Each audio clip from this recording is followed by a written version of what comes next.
Olá pessoal, que bom estar por aqui com todos novamente. Esse é o Mundial Telenotícias com uma análise do que mais relevante tem acontecido no Brasil e no mundo.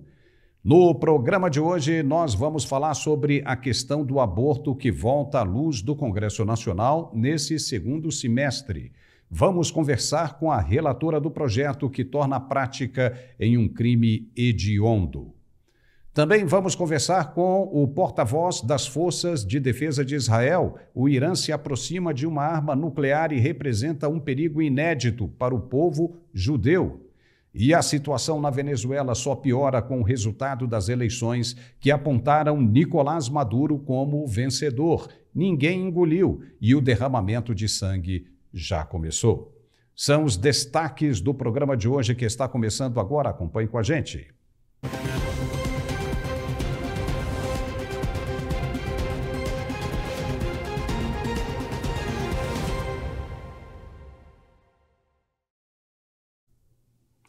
Olha só, nem tudo é o que parece ser.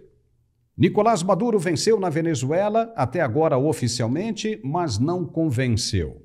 E só conseguiu com isso aumentar a repulsa e a desconfiança que a comunidade internacional tem por ele e pelo governo de repressão que já dura mais de uma década. Várias evidências têm mostrado que o processo eleitoral não foi justo, indicando fortemente que houve manipulação dos resultados. Ele terá muito que se explicar. Mas o sangue ditador que ele tem entende que basta agora endurecer contra os opositores que a poeira abaixa, exatamente como aconteceu no Brasil.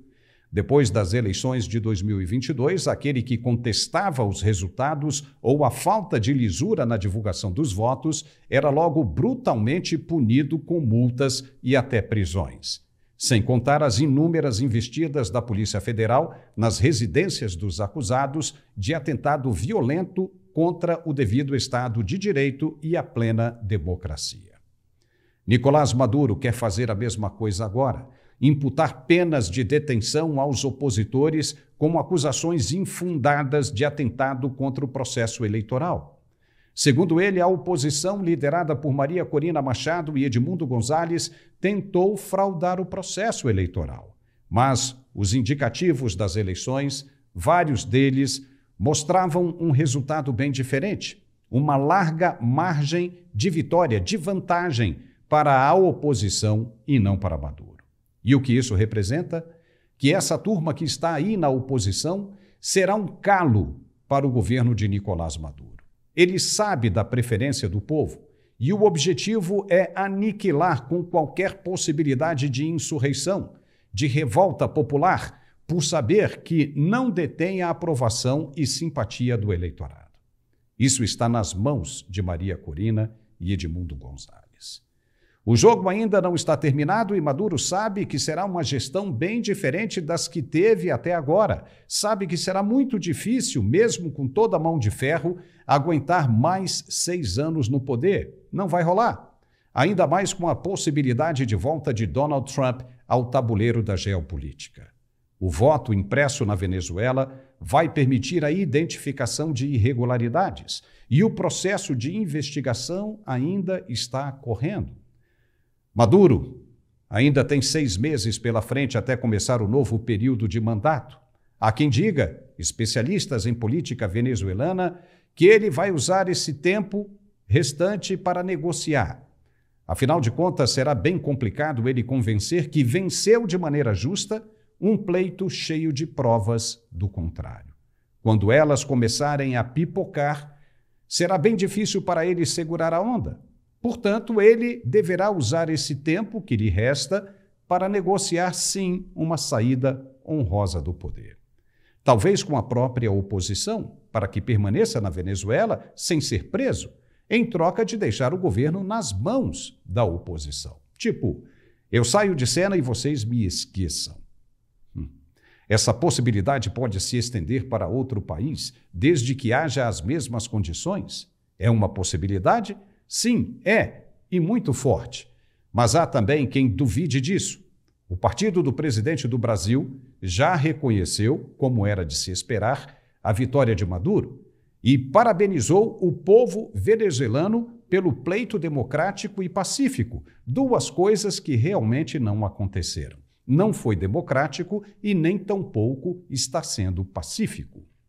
A revolta do povo é grande. Uma multidão tomou conta das ruas do país em protesto contra a vitória de Maduro. Houve queima de pneus e até de ônibus. Também teve panelaço e buzinaço. Várias pessoas já morreram. Na manhã desta terça-feira, os protestos continuavam e até aumentaram, e todos reclamavam dos votos que foram usurpados. Veja. Voy a luchar por la democracia de mi país. Nos robaron. Porque ese es un genocida. Tenemos que luchar por la democracia de este país. Nosotros tenemos que seguir luchando por nuestros muchachos, por la juventud, por mis nietos y por mis hijos que se fueron del país.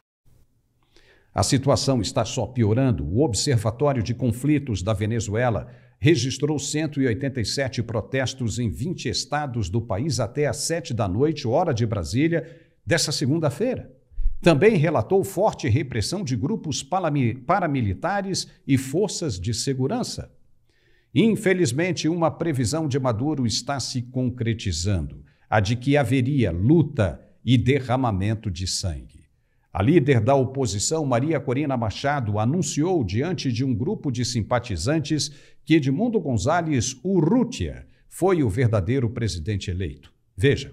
Porque creo que es relevante decir que en estas 73% de actas, los votos que las mismas incluyen son para Nicolás Maduro 2.759.256 y para Edmundo González Urrutia 6.275.182 votos.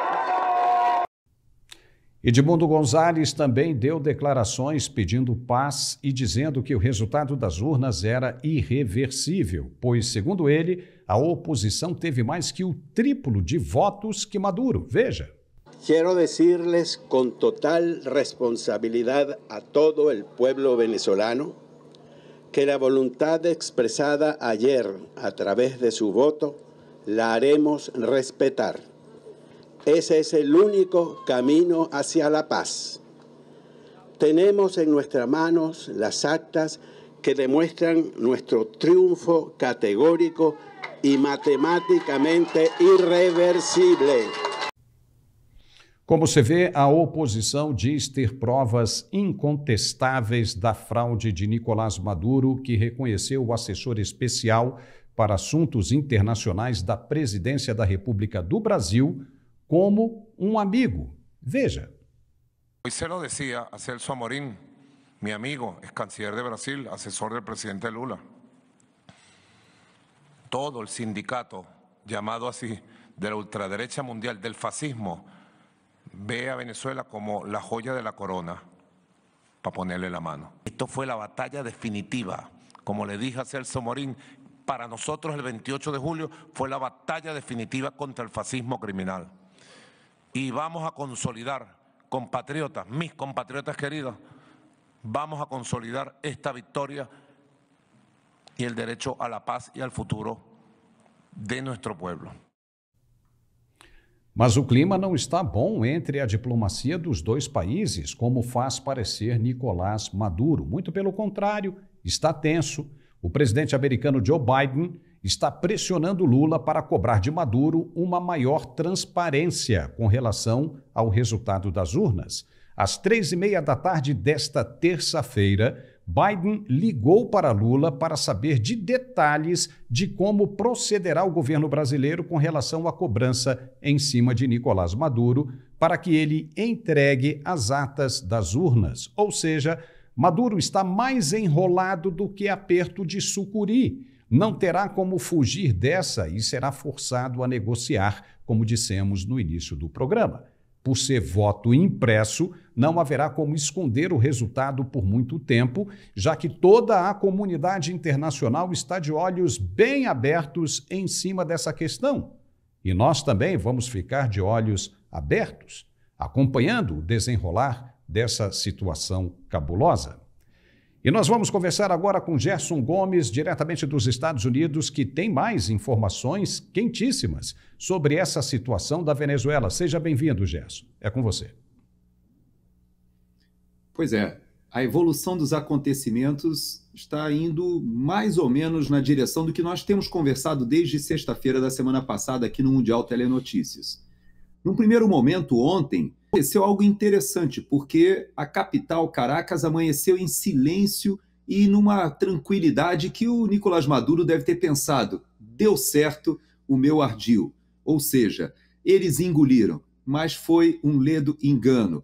Em poucas horas, a capital foi tomada e diversas cidades do país hoje já se encontram não somente com aquelas manifestações que foram registradas oficialmente, mas durante toda a noite de ontem para hoje e a madrugada, o Palácio Presidencial foi cercado e Nicolás Maduro se encontra hoje sim numa situação muito delicada. Veja que, além de divulgar que a oposição tem votos suficientes para já declarar que Edmundo González é o novo presidente da Venezuela, eles se deram ao luxo e se prepararam, a bem da verdade, de publicar na internet. Hoje é possível, eu já fiz esse teste, entrei no site que a Maria Corina Machado divulgou, entrei com o número de um eleitor lá da Venezuela e daqui da Flórida eu consegui ver o boletim da urna, né? No Brasil a gente chama de boletim de urna, lá eles chamam de ata da própria urna.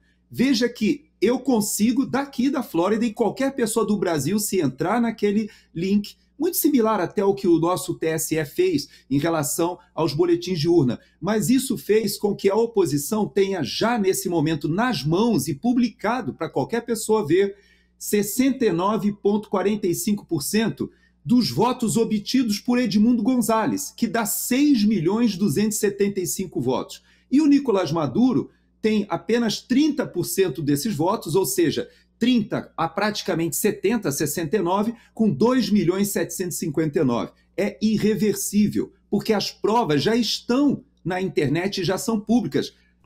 Mas e aí? Mas não faltam aí 25%? Eles já fizeram a projeção. Se for mantida essa tendência, o resultado final, com 12 milhões de votos já apurados, 100% dos votos, a diferença será de 3.515 votos.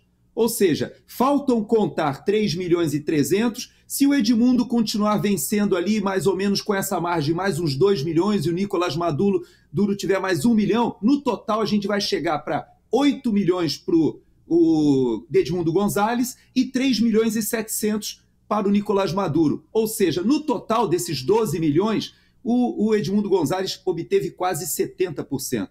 Não tem como enganar, é completamente inútil qualquer tipo de fraude agora tentada, já que eles se organizaram muito bem, viu, Paulo? E a gente tem que elogiar a organização até da oposição, que se fez de tranquila. Você pode observar que no domingo, quando a gente falava, olha, está acontecendo um problema aqui, um incidente ali, então não estão deixando o povo votar, a Maria Corina Machado sempre tranquila, dizendo: calma, porque nós temos possibilidade de fotografar, e o pessoal se articulou, se mobilizou e fizeram um excelente trabalho.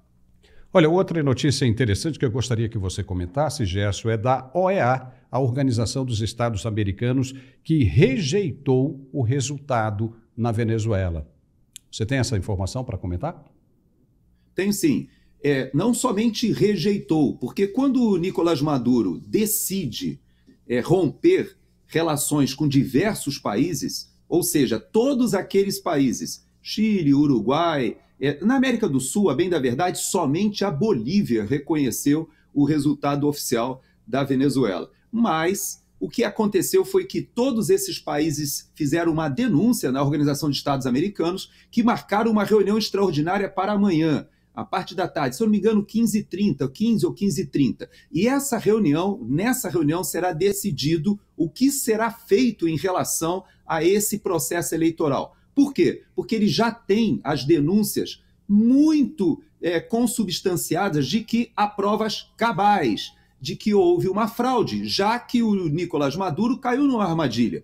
Quando ele alegou que teve ali um hacker que fez um ataque massivo no domingo e impediu que fossem divulgadas as atas, Na verdade, ele estava ganhando tempo, mas ele cometeu um erro grave. Ele divulgou um resultado falso e atribuiu a si uma vitória que ele não tem como comprovar. Então agora, Brasil, México e Colômbia estão querendo fazer uma declaração conjunta. O Celso Amorim ter ido para lá foi uma armadilha terrível para a diplomacia brasileira, porque agora ele é amigo do Maduro, o Maduro é amigo do Lula, mas o Brasil não pode respaldar uma fraude tão evidente. E isso será decidido agora. Mas eu tenho uma observação, Paulo, que me preocupa bastante, que eu vi nos documentos dizendo que há uma proposta, caso o Nicolás Maduro parta para cima da população com violência, como ele está fazendo, para apaziguar os ânimos, para acalmar a situação, propor uma segunda eleição agora com fiscalização internacional. Isso a oposição não deve aceitar por uma razão simples. Nós estamos vendo um filme parecido lá com a última oportunidade, ali 2017, 2018, quando nas manifestações mais de 100 pessoas morreram, milhares de pessoas ficaram feridas, muitos presos políticos, e hoje, só para você ter uma ideia, nós vimos a imagem do sequestro de Fred Superlano. Você sabe onde é que foi sequestrado o Fred Superlano, por coincidência? Não. Na frente do prédio de onde estava o Juan, ontem nos dando entrevista aqui. Então, o Juan que nós entrevistamos ontem, aquele sequestro foi na frente do prédio onde ele estava. E o Fred Superlano é um dos dirigentes da Maria Corina Machado, ele competiu com ela nas prévias, perdeu, depois aderiu ao movimento, e ele hoje foi sequestrado na frente de todo mundo. Então, veja que é um momento muito tenso. Nós temos ali esse grupo que se organizou de contra-inteligência com a presença cubana muito forte, e eles decidiram que não vão deixar o poder e vão partir para cima da população.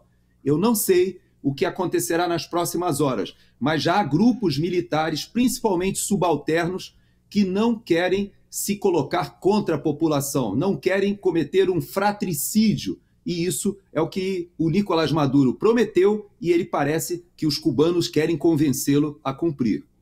O Nicolás Maduro está com uma corda no pescoço, né? Ou ele fica, ou ele se acaba.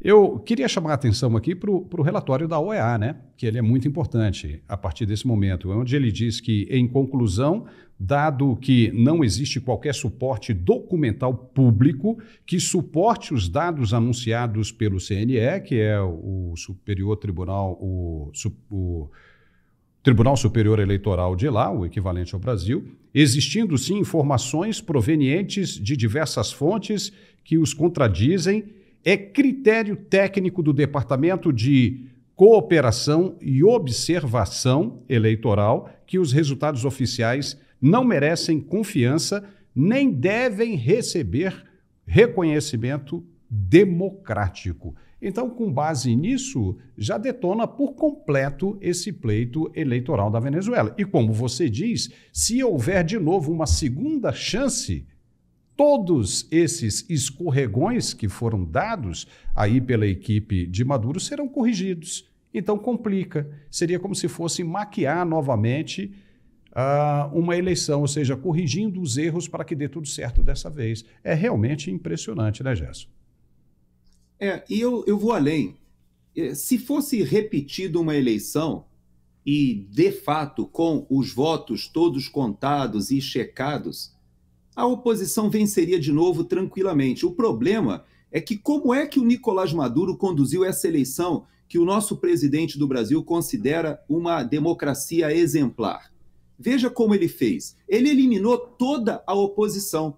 O próprio Edmundo Gonzalez, ele só conseguiu se habilitar com o ardil da Maria Corina Machado, porque ela obteve 90% dos votos nas prévias.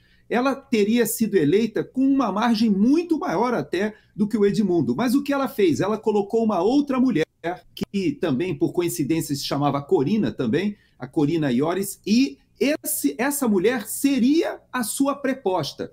O que acontece? Uma mulher acadêmica, muito reconhecida na Venezuela, o Nicolás Maduro também não a habilitou. E aí a oposição ficou sem ninguém. Só que eles tinham o Edmundo, que era um diplomata, alguém inexpressivo, ninguém conhecia. Inclusive tem piadas nas redes sociais que os grupos que apoiam o Nicolás Maduro têm colocado, dizendo que ele é quase que somente um representante da Maria Corina Machado. Mas, na verdade, ela percorreu o país inteiro, fazendo campanha eleitoral, poupou até de sofrer um atentado, de sofrer algum tipo de intimidação, e ela colocou o peito aberto e foi para a campanha.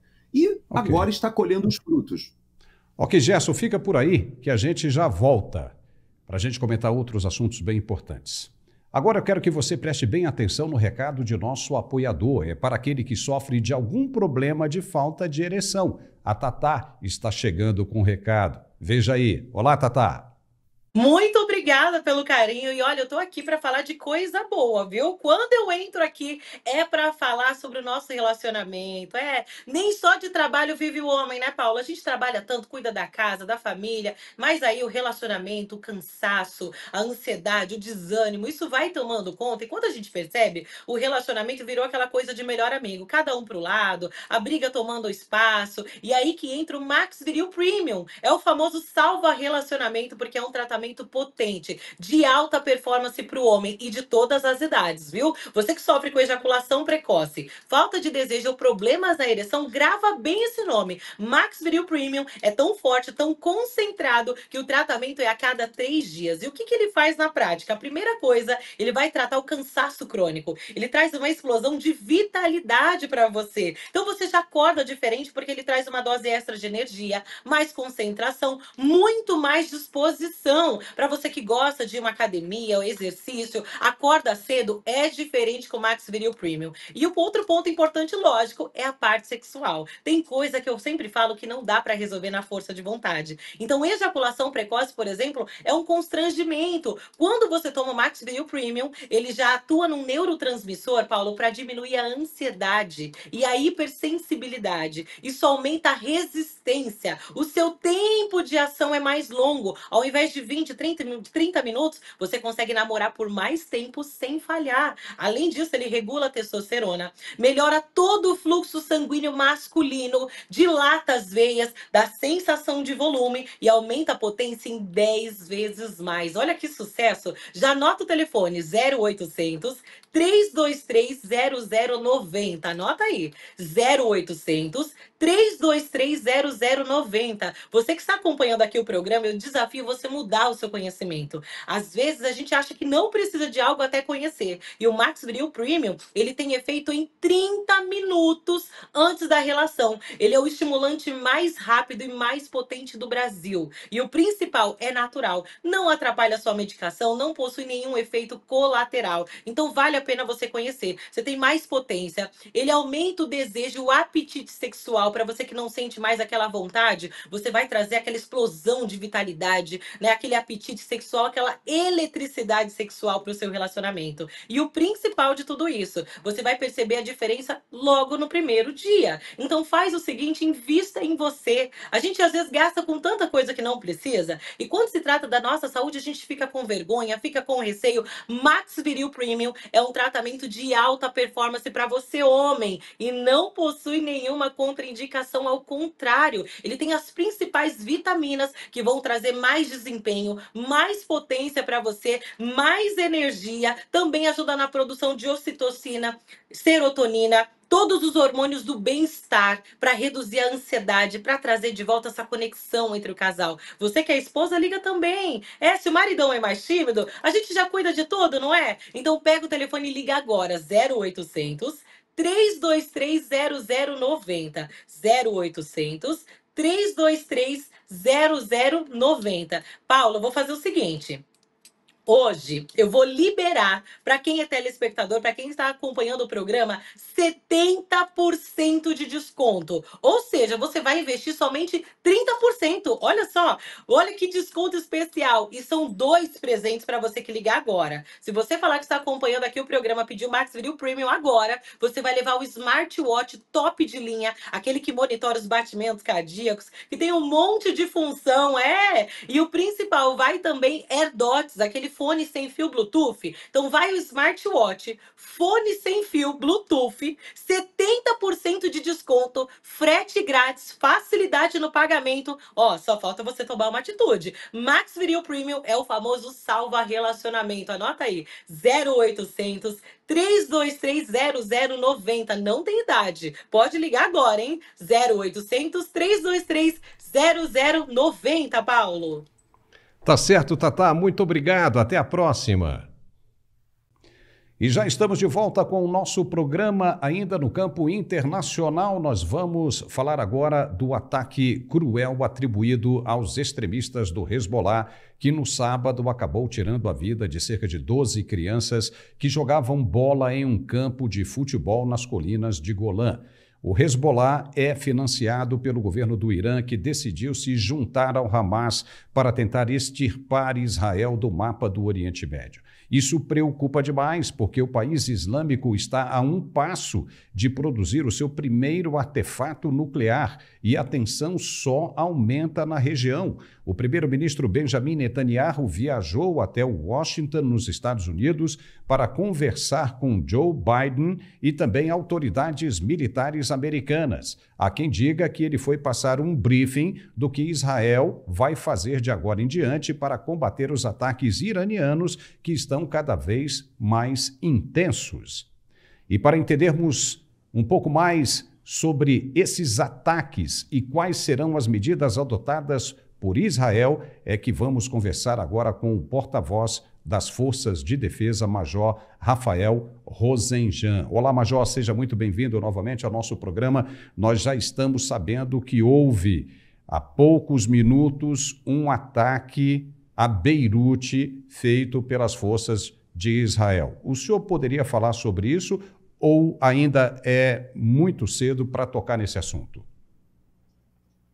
Sim, obrigado mais uma vez pela oportunidade. É sempre bom estar aqui com vocês para poder combater as narrativas enganosas e poder passar as informações verídicas e oficiais do conflito aqui no Oriente Médio. Como você bem disse, Paulo, no sábado, o exército terrorista do Hezbollah lançou dezenas de foguetes em direção ao território israelense. A maioria desses foguetes foi interceptado pelo sistema de defesa de Israel. Um foguete caiu e explodiu em um campo de futebol na cidade que fica no norte de Israel, uma cidade drusa. E nesse ataque foram assassinadas 12 crianças que estavam jogando futebol. Mais de 30 crianças ficaram feridas.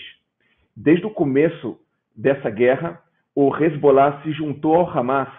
Um dia depois do ataque cruel do Hamas, no 7 de outubro, o Hezbollah se juntou ao Hamas e já lançou mais de 7 mil mísseis, foguetes, granadas e aviões não tripulados com explosivos em direção ao território israelense. E o exército de Israel vai continuar fazendo o que for necessário para garantir a defesa de nossos cidadãos. Como você bem disse, o exército israelense, há poucos minutos, fez um ataque em Beirute, foi um ataque cirúrgico. Nesse ataque, o alvo foi um dos comandantes, foi o comandante que foi responsável pelo ataque que foi feito no norte de Israel, no qual foram assassinados 12 crianças. O exército de Israel vai continuar atuando para garantir a segurança de nossos cidadãos e para trazer de volta para as suas casas 60 mil pessoas no norte de Israel que estão evacuados e já há 10 meses não podem voltar para suas casas. Desde o começo dessa guerra, o Hezbollah, apoiado pelo Irã, lançou diversos foguetes, mísseis e aviões não tripulados em direção ao nosso território. Já foi mais de 100 quilômetros quadrados de área que foram incendiados pelos mísseis do Hezbollah, e nós vamos continuar fazendo o que for necessário para garantir a nossa segurança. Olha, agora antes de passar para o Gerson, eu quero chamar a atenção para uma curiosidade. 12 crianças foram mortas e ninguém da esquerda brasileira mencionou absolutamente nada a respeito disso. Agora, quer ver como vão comentar sobre o ataque a Beirute? Isso é uma praxe que está virando, né, uma coisa bem comum entre as autoridades que estão ocupando o atual governo. Gerson, você tem uma pergunta para fazer para o Major Rafael, não tem? Vai adiante. Sim. Rafael, muito obrigado pela tua presença uma vez mais aqui. Nós sabemos que toda essa estratégia do Irã, que usa os seus proxies para atacar Israel desde o dia 7 de outubro do ano passado, ela, de certa maneira, é uma estratégia de evitar que as próprias forças de defesa de Israel pudessem acabar ou liquidar com as forças militares do Hamas. Então, foi uma ação tanto dos Houthis do Iêmen, seja do Hezbollah, simultânea, até para obrigar o exército de Israel a defender várias frentes. E eu sei, porque eu estive em Israel e vi o esforço de vocês para minimizar todo e qualquer transtorno para a população do norte, do sul, mas vocês tinham a prioridade lá na faixa de Gaza. A minha pergunta é o seguinte: como está a operação na faixa de Gaza e se agora, de fato, vocês têm condições de se voltar para o norte? Eu sei que esse ataque que você mencionou agora em Beirute é um ataque cirúrgico, como você falou, mas a verdade é que as forças do Hezbollah ao sul do Líbano têm atacado com milhares de mísseis e foguetes e Israel não se defendeu ainda à altura porque estava envolvido lá com o Hamas. Qual é a situação hoje? Hoje o exército está realmente em condições de fazer frente ao Hezbollah? Gerson, é uma boa pergunta. O Estado de Israel está sendo atacado em 7 frentes diferentes. Na faixa de Gaza, pelo Hamas, no centro de Israel, na Cisjordânia, por grupos terroristas, no Iêmen, pelos Houthis, que é proxy do Irã, também no norte de Israel, pelo Hezbollah no Líbano, grupos terroristas na Síria, no Iraque e também pelo próprio Irã, que é o pai do terrorismo do mundo. Então, essa guerra é uma guerra muito complexa. Essa guerra não tem um propósito geopolítico. Essa guerra é travada entre um Estado democrático de direito que quer viver em paz e quer se defender de grupos terroristas que têm um só objetivo, que é eliminar o Estado de Israel. Você me perguntou sobre a atuação do exército na faixa de Gaza. O exército está se aproximando de alcançar o objetivo de desmantelar a capacidade militar do Hamas na faixa de Gaza. Já foram eliminados 6 comandantes de brigadas do Hamas na faixa de Gaza, mais 20 comandantes de batalhões do Hamas também foram eliminados e 150 comandantes de companhias foram eliminados. Mais da metade da liderança da ala militar do Hamas já foram eliminados. No total, são mais de 14 mil terroristas que foram eliminados pelo exército de Israel. O exército de Israel continua atuando na faixa de Gaza para alcançar os 2 principais objetivos nessa guerra, que é desmantelar a capacidade militar e a capacidade de governar do Hamas na faixa de Gaza e também para trazer de volta todos os nossos sequestrados. Ainda tem 115 sequestrados na faixa de Gaza, inclusive uma pessoa que é sobrevivente do Holocausto, que está sequestrada nas mãos do Hamas na faixa de Gaza. São mulheres, crianças que ainda estão nas mãos do Hamas. Então o exército vai continuar atuando na faixa de Gaza para alcançar os objetivos dessa guerra, e o exército vai continuar atuando no norte de Israel para garantir a segurança da nossa população e para poder levar de volta para as casas os 60 mil israelenses que foram evacuados de suas casas, que não podem voltar para suas casas, porque dia após dia o Hezbollah continua lançando seus mísseis e seus aviões não tripulados com explosivos em direção ao norte de Israel. No dia de sábado, nós tivemos uma testemunha muito clara do que pode acontecer quando esses mísseis e esses aviões não são interceptados. O sistema de defesa de Israel, que é um dos melhores sistemas de defesa aéreo do mundo, consegue interceptar cerca de 90% das ameaças aéreas que entram no território israelense. Mas não é uma defesa hermética. Então, infelizmente, aquele míssil que caiu no norte de Israel no sábado, que matou 12 crianças, mostra para todos nós o que poderia acontecer no Estado de Israel se 90% dessas ameaças não fossem interceptadas pelo exército israelense. Outra grande prova do que pode acontecer foi o avião não tripulado lançado pelos Houthis no Iêmen, que há duas semanas atrás explodiu em um prédio em Tel Aviv, próximo à embaixada dos Estados Unidos. Então nós temos que entender, essa guerra é travada entre um Estado democrático de direito e diversos grupos, exércitos terroristas que têm um objetivo, que é acabar com o Estado de Israel. Tá certo. Rafael, você acabou de dizer o seguinte, que 10% desses ataques penetram em território israelense. O Irã, nós sabemos que é um dos financiadores do Hezbollah. E o Irã está a um passo de desenvolver tecnologia nuclear, ou seja, o seu primeiro artefato nuclear. E o Irã quer o fim de Israel. Isso preocupa? Até que ponto nós podemos crer que o Irã poderá usar um artefato nuclear contra Israel? Paulo, o Irã não é uma ameaça somente a Israel. O Irã é uma ameaça ao mundo todo. O Irã é uma ameaça ao mundo civilizado. O Irã tem como objetivo eliminar o Estado de Israel do mapa, mas esse é somente o primeiro passo do Irã.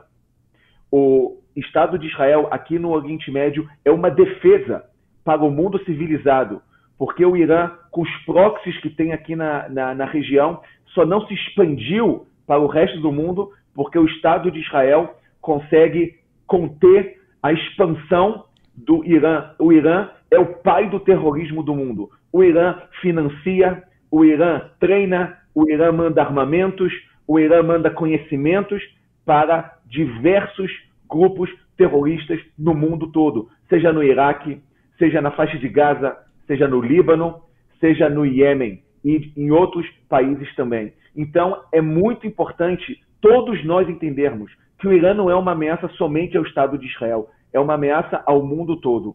O exército israelense, ele vai fazer o que for necessário para garantir a segurança dos nossos cidadãos. E o mundo tem que entender que para garantir a segurança do mundo, o Irã não pode chegar até a capacidade de utilizar qualquer tipo de ameaça atômica como ele tem a intenção de fazer.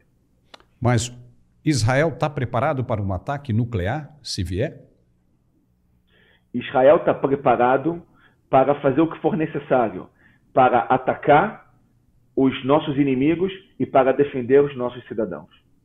Gerson, tem mais alguma pergunta aí para o Major? Tenho sim. Eu queria explorar um pouquinho a questão do ataque de sábado. Rafael, eu como estive em Israel e me surpreendi com algumas informações que às vezes a nossa audiência não tem.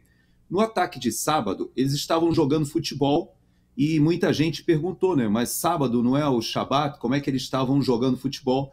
E muitas dos nossos ouvintes não sabem que aquela região ali do norte de Israel, das colinas de Golã, foi uma região que Israel não devolveu à Síria depois da Guerra dos 6 Dias por uma questão estratégica. Ali tem as nascentes do Rio Jordão, tem um comandamento, inclusive, sobre grande parte do território, que colocaria em risco o território de Israel, mas ali moram vários povos, inclusive povos que não são adeptos da religião judaica. Ou seja, no sábado aquelas crianças eram drusos que têm uma religião próxima até islâmica, não são exatamente aquela religião que a gente conhece muçulmana tradicional, mas eu queria que você falasse um pouquinho sobre a questão dos cidadãos de Israel, porque aquelas crianças e aquelas comunidades são cidadãos israelenses, mas não são judeus. E é impressionante que eu te confesso que eu fiquei perplexo de ver as placas de trânsito, tudo em Israel é escrito, tanto em hebraico, mas como em árabe. Ou seja, há uma população enorme árabe dentro de Israel e as pessoas pensam que os árabes israelenses, ou seja, que são cidadãos israelenses, eles são a favor do Hamas ou do Hezbollah. E nem sempre é assim, pelo contrário, são integrados na sociedade. Então, quando você fala que é um Estado democrático, talvez muita gente não entenda como é isso. Você pode explicar um pouquinho como é viver num Estado dessa forma? Então, o míssil no sábado caiu na cidade, que é uma cidade drusa, no norte de Israel. Foram 12 crianças drusas que estavam jogando futebol e perderam suas vidas. Aqui no Estado de Israel moram pessoas de todas as religiões. São católicos, são drusos, são, logicamente, judeus e também muçulmanos. E convivem aqui no Estado de Israel em harmonia, têm todos os direitos possíveis aqui no território israelense.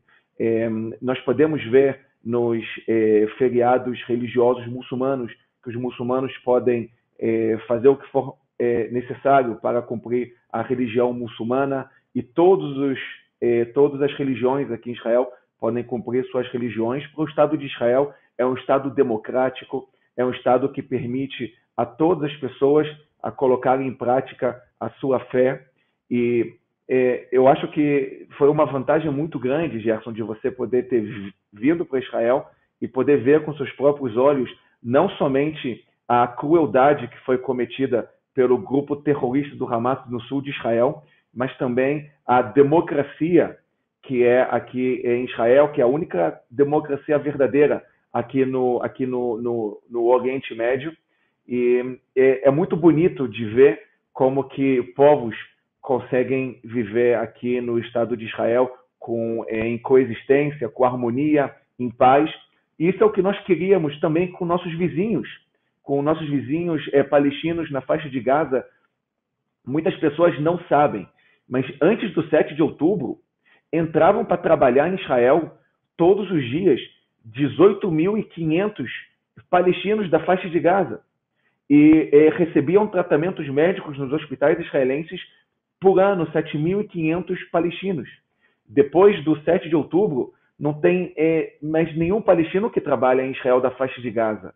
E os palestinos da faixa de Gaza não têm mais a oportunidade de receber tratamento médico aqui no território israelense. Isso nos mostra como o grupo terrorista do Hamas odeia o Estado de Israel, odeia os judeus, muito mais do que ama seu próprio povo. Porque se o Hamas amasse seus filhos, amasse o povo palestino, o Hamas deixaria seu povo a continuar a entrar no território de Israel para poder trabalhar, para poder receber tratamentos médicos, e não se esconderia embaixo da terra, nos túneis subterrâneos, que utilizou nos últimos 17 anos 1 bilhão e 200 milhões de dólares para construir os túneis, em vez de construir hospitais, escolas, creches, shopping centers para a sua população. O Estado de Israel, ele já mostrou ao mundo todo que sabe fazer a paz com nossos vizinhos. Nós fizemos a paz com a Jordânia, nós fizemos a paz com o Egito, nós fizemos a paz há 4 anos atrás com os acordos de Abraão, com os Emirados Árabes, com Bahrein, com países islâmicos aqui na região, e nós estávamos caminhando em passos longos para normalizar as nossas relações com a Arábia Saudita.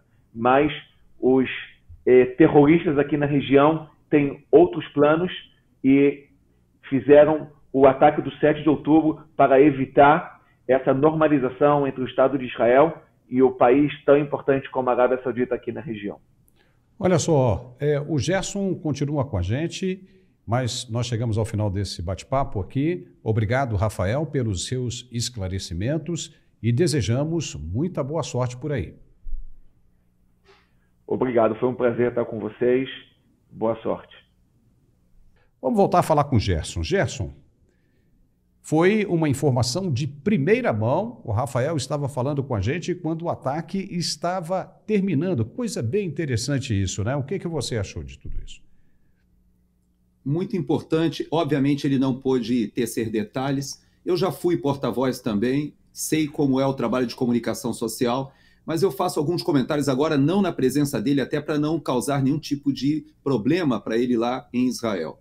Esse tipo de ataque faz parte de uma estratégia muito conhecida dos serviços de inteligência, no qual eles identificam um líder, uma pessoa específica que tem que ser eliminada como retaliação ou como passagem de uma mensagem.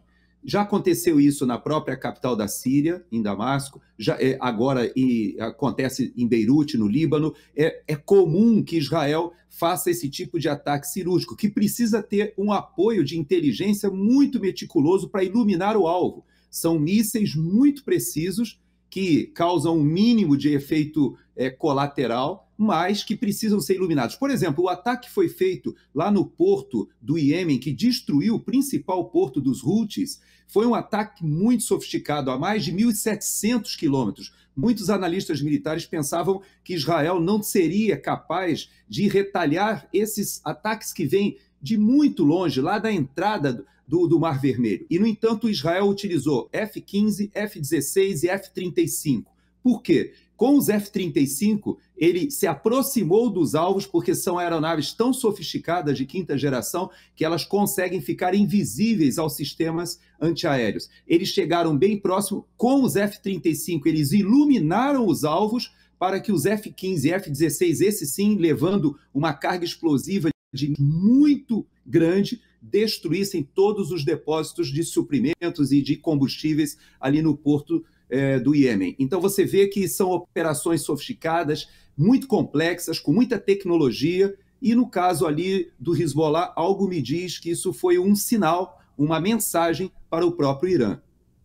Pois é, e se o Irã estiver mesmo aí desenvolvendo a sua tecnologia nuclear, você acredita que Israel estará preparada para isso? Israel já está, na verdade, solicitando autorização, e eu coloco essa autorização entre aspas, mas é mais ou menos isso. Como você falou na nossa conversa, o Benjamin Netanyahu esteve aqui nos Estados Unidos e se reuniu tanto com Biden como com a Kamala Harris, veja, a próxima candidata agora do Partido Democrata, e se reuniu também com Donald Trump, veio aqui a Mar-a-Lago. Por quê? Como você insinuou muito inteligentemente, houve um briefing dos próximos passos de Israel, porque eles precisam do apoio das forças americanas ali na região. É muito provável que haja o que se chama de um ataque preventivo ao Irã, a instalações de enriquecimento de urânio ali no Irã. Esses ataques já estão previstos há mais de 2 anos, para você ter uma ideia, mas não receberam o sinal verde dos Estados Unidos. Pode ser que você tenha razão. Israel já esteja planejando se antecipar a esse tipo de ameaça. Bem interessante, nós vamos acompanhar, porque como aconteceu no momento em que a gente estava aqui no fechamento desta edição, vamos acompanhar e quem sabe no decorrer aí da semana a gente consiga mais informações, inclusive com o próprio porta-voz, o Major Rafael, para a gente informar o nosso público, a nossa audiência do que está acontecendo, porque senão vai ser aquela guerra de narrativas como sempre acontece. Né? Todo mundo fala, Israel atacou, mas ninguém se toca, ninguém entende que Israel está apenas se defendendo. Ou seja, no sábado houve um ataque que tirou a vida de 12 crianças inocentes. Isso não pode continuar assim. A gente tem que estar mostrando, e é o que nós vamos fazer. Muito bem, Gerson, fica por aí, porque agora nós vamos falar também de um outro tema bem polêmico que está prometendo esquentar as discussões no Congresso Nacional em Brasília assim que o recesso dos parlamentares terminar. É o aborto, que gerou muita discussão entre os poderes no primeiro semestre desse ano. A deputada Cris Tonieto, do PL do Rio de Janeiro, é apontada como a futura relatora do projeto de lei que equipara o ato a um crime de homicídio. O mandato da deputada carioca é dedicado à causa pró-vida. Ela foi escolhida para o cargo de vice-presidente da Comissão de Constituição e Justiça, a CCJ da Câmara dos Deputados. Cris, que é oposição ao governo atual, obteve 28 votos a favor. Parlamentares da coalizão PT, PCdoB, PV e do PSOL se retiraram da comissão antes da votação que elegeu a deputada como a relatora da proposta. A deputada preside a Frente Parlamentar contra o Aborto e em Defesa da Vida e é autora de um projeto de lei que cria a Semana do Nascituro, além de outro que garante que a personalidade civil de uma pessoa se inicia desde a sua concepção. E é com ela que nós vamos conversar agora. Deputada, seja muito bem-vinda ao nosso programa aqui no Mundial Telenotícia. A militância pró-aborto prega que o projeto, que a senhora possivelmente será relatora, é para beneficiar estupradores. Como é que a senhora rebate essa tese? Bom, primeiro, muito boa tarde a todos, uma alegria estar aqui com vocês. É importante a gente tratar desse assunto mesmo, pelo simples fato de que as pessoas elas estão batendo, não é no projeto. Poucas pessoas se debruçaram realmente na leitura do projeto, poucas pessoas estudaram o projeto. Então estão batendo sim no fantasma que criaram sobre o projeto, né? Inventaram, né, muitas informações que são, por sua vez, equivocadas sobre o próprio projeto. O projeto, ele tem um objetivo simples, que é qual? É justamente colocar ali uma equiparação de pena, no caso do bebê, né, de 22 semanas em diante, ali tem uma viabilidade fetal presumida. Então, o que faz o projeto? Ele, praticamente, ele qualifica, ele coloca ali as penas equiparadas à pena do aborto, as penas equiparadas à do homicídio. Ou seja, a partir de 22 semanas, o bebê ele tem condições de sobreviver fora do útero da mãe, certo? Então, a partir disso, sem dúvida alguma, a gente não está falando nem de aborto, a gente está falando de um parto prematuro, por assim dizer. Então, é evidente que a gente está falando de um homicídio, se aquele bebezinho ele tem sua vida ceifada. Então, a equiparação das penas que prevê o projeto, que é justamente as penas do homicídio, é como se fosse uma espécie de aborto qualificado. Né? Por quê? Porque ali o bebê ele tem condição de sobreviver fora do útero e, da mesma forma, ninguém tem dúvida que se trata de um ser humano. Né? Um ser humano que está ali formadinho, completinho, né? Com todos os órgãos, enfim. Então, é disso que trata o projeto.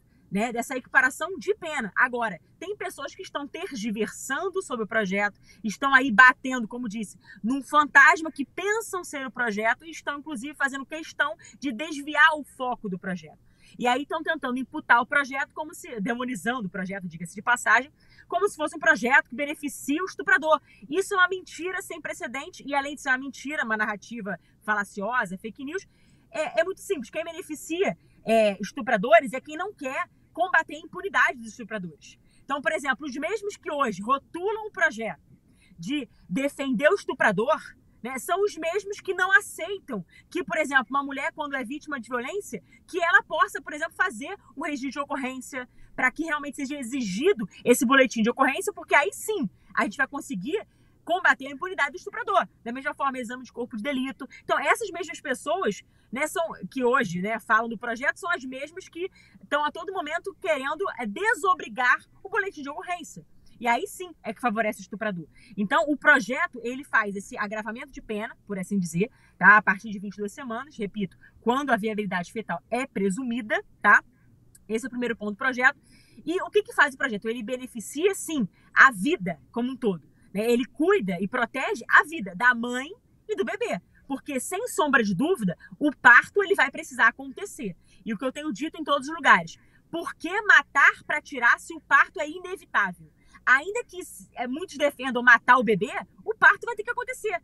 O bebê ele vai ter que ser extraído do ventre da sua mãe. Então, por que não permitir que aquele bebê ele tenha a sua vida resguardada, preservada, e depois ele seja encaminhado à adoção? Ninguém está aqui, no caso, tentando forçar, por assim dizer, a mulher a permanecer com aquela criança. Mas o que a gente está querendo é proteger todas as vidas envolvidas. A vida da mãe e a vida do bebê. É isso que trata o projeto. Então não tem nada de defender estuprador, nada disso. Pelo contrário, nós queremos sim, nós defendemos sim, não só as penas severas para o estuprador, mas nós defendemos sim que, obviamente, né, o estuprador ele precisa ter aí o rigor da lei.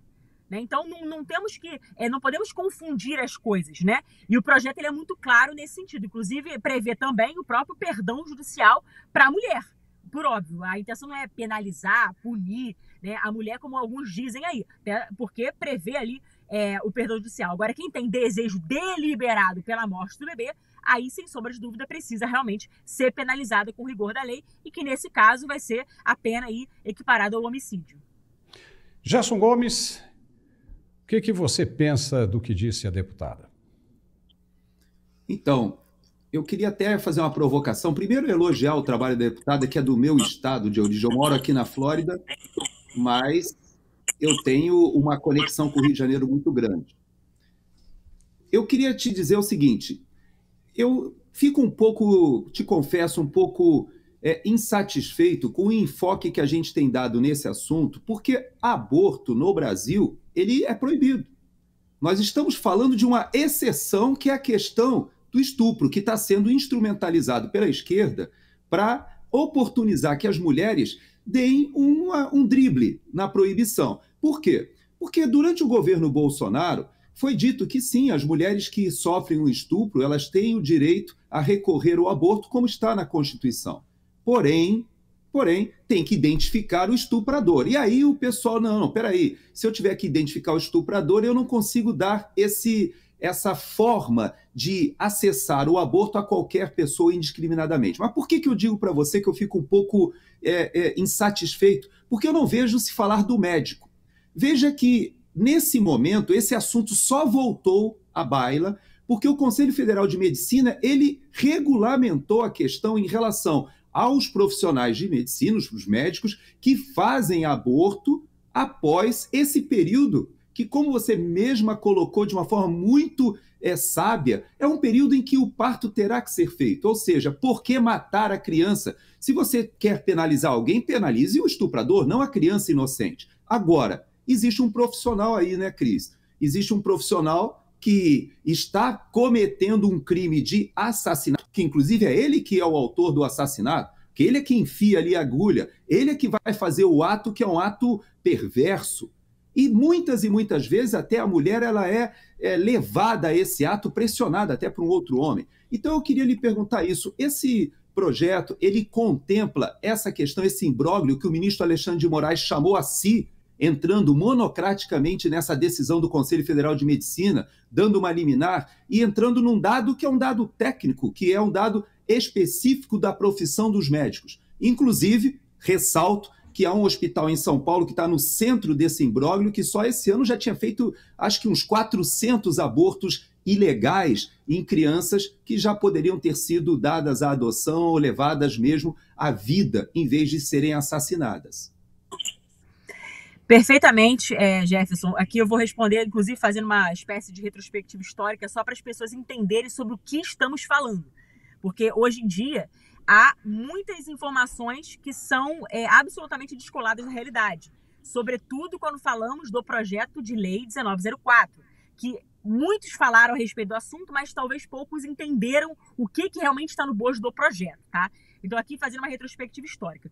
O Conselho Federal de Medicina, no âmbito das suas atribuições, o que eles fizeram? Eles simplesmente proibiram, por meio de uma resolução, tá? Eles proibiram o método, né, que no caso é um procedimento médico que se chama assistolia fetal. O que é esse procedimento médico da assistolia fetal? Em linhas gerais, é a introdução, né, a injeção, eu diria, de cloreto de potássio no coração daquela criancinha, do bebezinho, para que ele venha a óbito. Primeiro ele vai ter uma dor excruciante, semelhante a um infarto fulminante, e depois ele vai a óbito. Isso é assistolia fetal. Esse é o procedimento que é proibido pela resolução de número 1000 de 2012, né? Foi proibido pelo Conselho Federal de Medicina Veterinário. Então, quer dizer, é proibido a eutanásia animal, é proibido no corredor da morte, ou seja, nem pena de morte o método é aplicado desta maneira, né? Mas, em compensação, para bebezinhos inocentes, indefesos, eles vão lá e promovem, aplicam esse procedimento médico chamado assistolia fetal. Então, o Conselho Federal de Medicina, obviamente, como disse, no âmbito ali, dentro das suas atribuições, no seu mistério, né, nessas suas atribuições, eles proibiram esse procedimento. Por quê? Porque, vamos perguntar aqui, para alguém, é ético matar? Quem acha que é ético matar? Quem acha, né, perdão, que é ético matar alguém, matar um ser humano? Uma criança de 22 semanas, ou seja, 5 meses, estamos falando aqui de 5 meses, tá? 5 meses em diante. Um bebezinho ali formadinho no ventre da sua mãe. Como que aquele médico ele vai tirar aquele bebê dali? E aí seria esse método da assistolia fetal aplicando a injeção de cloreto de potássio. Só que o médico que está aplicando, para ele não é ético matar. Então, o que faz o projeto de lei? O projeto de lei, ele proíbe, né, esse tipo de prática, até porque ele equipara as penas, né, ao crime de homicídio, porque de fato é um homicídio que estamos falando. Matar um ser humano é um crime de homicídio, certo? Matar um indivíduo, né, ainda que ainda não nascido, concebido, mas ainda não nascido, é um ser humano. Estamos falando de um ser humano, não estamos falando de uma coisa. Não estamos falando de um objeto. Tentam objetificar o bebê, porque isso favorece a cultura da morte. Invisibilizar o bebê é uma das estratégias da cultura da morte, para avançar essa agenda. Mas estamos falando de um ser humano. Então, matar um ser humano é um crime de homicídio. Então, o projeto ele trata do óbvio. E ele ataca, vamos dizer assim, quem? Aquele que tem o desejo deliberado por matar. Então, no caso, quem está aplicando é o médico. Então, o artigo, por exemplo, 128 do Código Penal, que é o que trata do que chamamos escusas absolutórias, ou seja, tem isenção de pena. No Brasil, o aborto é crime, mas tem isenção de pena. No caso de estupro, né? E risco de vida da mulher quando não há outro meio de salvar a sua vida. Ou também, em razão da DPF 54, né? Também em caso de anencefalia. São escusas absolutórias, são excludentes de punibilidade. Não se pune, no caso, a pessoa naquelas condições. Contudo, o aborto ele continua sendo um crime. Não existe um incentivo à prática do aborto. Agora, o problema é que o motor que estão utilizando para avançar com a cultura da morte é justamente o que você trouxe, Jefferson. É justamente o caso do estupro. O artigo 128 do Código Penal tem sido o gatilho, o motor de promoção da cultura da morte. Até mesmo porque não há hoje uma obrigatoriedade de que a mulher ela tem que fazer o registro de ocorrência. Ou seja, a mulher, muitas vezes, ela vai ser levada ao aborto, né? No caso, vai ser levada a matar o bebezinho por meio desse procedimento cruel, hediondo, degradante, como a cistolia fetal. Estamos falando aqui de uma gestação até mesmo já avançada, né? Mas, enfim, a mulher muitas vezes vai ser levada para aquela situação, para aquele caso, e o estuprador vai ficar impune, porque não vai ter registro de ocorrência, ele não vai ser identificado, então vai continuar impune, e a criança vai ser morta com pena capital. É justo isso? Quem acha que é justo matar alguém inocente? Agora eu pergunto, faço uma provocação aqui para vocês entenderem. Esqueçamos da questão do aborto, né? Botemos uma outra situação. Digamos que aconteça um parto prematuro, a mulher seja vítima de violência, tá? Hipoteticamente falando, uma mulher foi vítima de violência. E aí fazem uma antecipação de parto, tá? Com 5 meses, 22 semanas para frente, 5 meses em diante. Nessa antecipação de parto, bom, o aborto, ele é um crime do Brasil, mas no caso do estupro, ele, em tese, né, alguns dizem que ele não tem pena, de fato, né? Então, não tem pena, então é como se alguns dissessem que, é permitido, então, o aborto nesses casos. Tá, vamos dizer que a mulher, ela, hipoteticamente, passe por aquela situação do parto, né? No minuto seguinte daquele bebê, se matarem aquela criança com 22 semanas, fora do útero, isso é o quê? Que crime é esse? Vocês estão entendendo o que eu tô querendo dizer? Sim. Exatamente. Então, por que no Deputada, minuto seguinte ao parto já realizado, tá, com o bebê vivo, se matar aquele bebê é homicídio, né, ou infanticídio, por assim dizer, e por que no segundo anterior, antes de sair do ventre da mulher, seria aborto, e no caso seria até mesmo, vamos dizer, algo, entre aspas, chancelado por muitos. deputada, Então é sobre isso, é uma incoerência que nós estamos vivendo. Estamos vivendo num momento que a gente precisa explicar o óbvio. Então o projeto, quando ele equipara a pena ao crime de aborto, porque de fato ninguém tem dúvida que se trata de um ser humano. E repito, na ótica do médico, não é ético matar. Ele sabe que ele vai estar aplicando uma injeção de cloreto de potássio, o bebê vai sentir dor. O bebê vai agonizar de dor, sendo que isso não é autorizado nem para animal, na eutanásia animal. Não é autorizado, repito, nem no corredor da morte. Mas por que o bebê vai ser submetido a esse procedimento que é uma tortura? Então, o procedimento, que é a cistolia fetal, é uma tortura. Então, é isso que nós queremos combater. E o projeto, ele ataca, repito, né, quem é alvo do projeto? Quem tem esse desejo, esse intento criminoso de matar bebês inocentes no ventre. É isso, por isso que a pena, no caso, vai ser elevada para a questão de crime de homicídio. Deputada, qual é a perspectiva real, a possibilidade real de retorno desse projeto na pauta da Câmara dos Deputados ainda esse ano? Porque era para ser votado no primeiro semestre. E qual é a posição do presidente da Casa, Arthur Lira, com relação a ele? Bem, o projeto ele teve seu regime de urgência aprovado, tá? No plenário da Câmara dos Deputados, recentemente. E houve aí, inclusive, o próprio presidente Arthur Lira, em entrevistas concedidas, ele mesmo deixou registrado que ele faria uma comissão representativa, por assim dizer, né, para chamar o debate acerca do assunto, para colocar aí luz no assunto, né, e para discutir esta matéria, tá? Então, houve esse compromisso firmado pelo próprio presidente Arthur Lira em diversas entrevistas que ele participou. Então, essa seria a perspectiva, porque essa matéria está sujeita à deliberação, obviamente, do plenário da Câmara. Então, uma vez aprovado o regime de urgência, agora falta o quê? Falta que seja o projeto pautado, o seu mérito, no plenário da Câmara. Para depois, né, no seu curso natural, vá para o Senado e, se Deus quiser, depois de aprovado, aí sim vá à sanção, né, presidencial, que aí seria o ideal para que a gente pudesse ter esse projeto aí votado, aprovado, né, de preferência com ampla maioria. Só que a gente está enfrentando um imbróglio, né, um problema, que é o seguinte: muitas pessoas distorceram o objeto do projeto. Muitas pessoas começaram a falar sobre o projeto, repito, sem saber do que se tratava. Então, por conta de todas as distorções, por conta de toda a manipulação que houve, informativa inclusive, acerca do objeto central do projeto, né, o próprio presidente Arthur Lira, bem como o presidente Pacheco no Senado Federal e tantos outros parlamentares, não só os 2 presidentes das casas, mas diversas pessoas em entrevistas começaram a falar, né, até mesmo não só demonizando o projeto, mas desqualificando o próprio projeto. Por quê? Porque não entenderam o cerne da questão. Hoje, eu preciso chamar a atenção para um detalhe, é que hoje, infelizmente, meus amigos, nós temos o aborto praticamente veladamente, ou não tão veladamente assim, legalizado no Brasil. Por quê? Porque não existe um marco, né, gestacional, por assim dizer, no próprio artigo 128 do Código Penal.